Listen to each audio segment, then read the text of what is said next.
I encourage you to watch every chance that you ever get to have yourself recorded, because what happens when we think that we are doing a certain way, it's like, oh, it's typically not what's really going on. That when you see yourself on film, that's reality, that's the truth. What we think is going on is our self-censored, edited, sanitized version of what we think. And often, how we think we are is typically worse than how we really are, because we are hypercritical human beings. And then I always recommend watch them more than once. The first time is to get over the shock and horror of seeing yourself on video. And then the second one is to really assess, oh, I did this part really well. Wow, I can really work on that. Or I had no clue I was doing that. So again, the first time is so important. Just sit with the angst and anxiety and then watch it again, because that's where the real content comes out. So how long do you think a person's attention span is? Yell it out. 6 seconds. 6, 20? In person or online? Does it matter? Both. Both. I would say in person 10 seconds. 10 seconds? I'll say 10 seconds. 10 seconds? Okay, it's 8 seconds. 8 seconds. It used to be 12 seconds in 2020. Now it's 8 seconds, thanks to our cell phones and all the social media going on.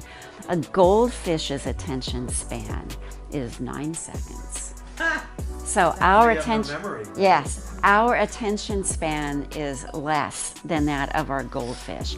How sad is that, right? But why do we think that statistic is important to know? Gotta catch 'em. You got to catch them at the beginning, right? And our minds wander, we're built for that, right? So why do you think that is, that we have such a short attention span? One of the reasons is it's built into our DNA. It's all about, you know, the fight or flight mode that we are still built in with. Like if you're a saber-toothed tiger, you're the caveman back in those days, and you round a corner and you come across a saber-toothed tiger, you don't have a lot of time to go, oh, I like his spots, right? It's just like, he looks really hungry. He's such a cool looking cat. No, they're gonna be eating you by then. So you have to decide instantly, am I gonna eat him or is he gonna eat me? That is still going on in our mind today. We are wired to be constantly assessing not only what's directly in front of us, but what's going on the side, what's going around there. Oh, she's taking a drink out of something. I wonder what that is. Oh, she just put something down. Are they paying attention to me? Do they think I'm really knowing what I'm talking about?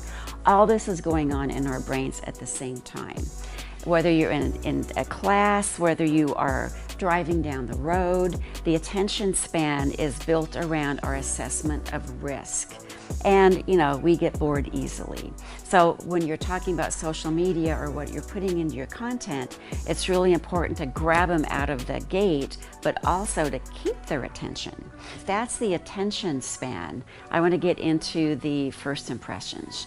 So if we're talking about a first impression that people make visually, like if you think about the second you saw me, that very first second you saw me walk in the door, that's what a first impression is. So how long do you think it takes to make up your mind about somebody visually the first time you see them? 2 or 3 seconds. 2 or 3 seconds? Less probably, right? Less? Right when you see them, it's like, Yep. How about you? Probably shorter than yours. Okay, it's 1/10 of a second. Yeah. 1/10 of a second, of course, is not a lot of time. And again, it goes back to our, caveman days when you're looking at risk and danger. The challenge with that is it depends on how you look at that moment in time. People make up their assessment about you because it's like, oh, they look confident, they look competent, they look comfortable, they look friendly. What else do you think we're looking at in that 1/10 of a second? Clothing. Yep. Clothing, age, hairdo. Yeah. It's like how we look, but beyond the exterior, what we're wearing, and like if you're wearing makeup or not, what do you think some of the qualities about our humanness are we looking up and picking up on? clear eyes. Clear eyes. Right? The stance. The stance. Yep, the stance. Right. So like if I came in, look, kind of like this, versus coming in like this, right? What would you think if I came in like this? Introvert. Yeah, introvert. I'm intimidated. It's like, whoa, I'm shy, I'm not comfortable, right? If I come in like this, it's typically I'm comfortable, right? So another thing that people can pick up on instantly is trust. I trust this person. So what do you think we're looking for with that big word, trust? Anything come to mind with, like, if you're trustworthy versus not? How do you think that appears in your face if you're trustworthy? Openness. Yeah, openness, and if you're smiling. So a really interesting study was done many years ago where they took members of the public and they took real candidates of the Senate and Congress and governors. So it was like congressional, Senate candidates, and then candidates running for governor.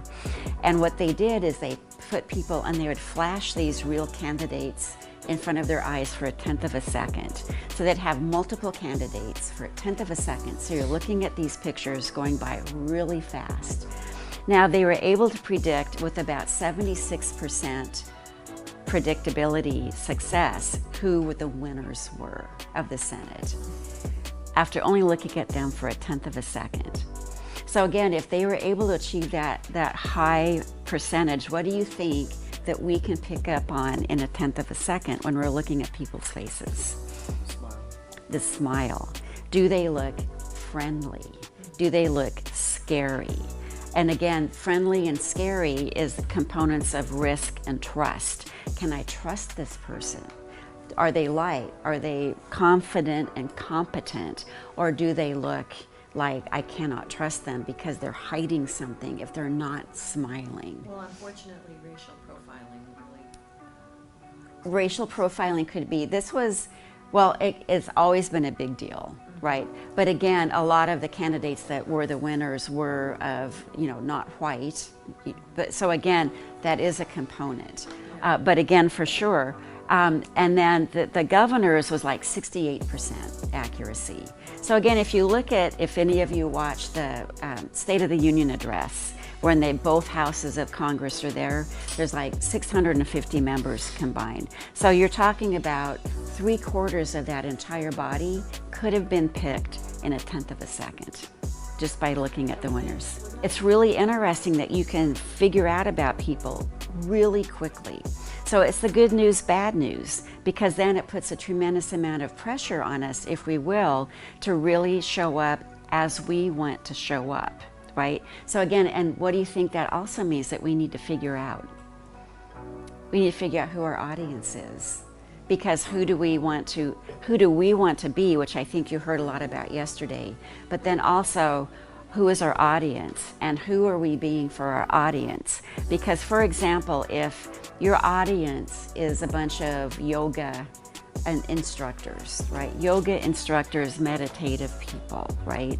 But if you show up in a suit and you're talking to people and they're all in their tights and leotards and their flowing, yoga clothes, it's kind of like a disconnect, right? Similarly, if you showed up in your yoga pants and a t-shirt and you're talking to Silicon Valley executives, that would be a disconnect, right? If you're talking to members of a police association, how do you think you would dress?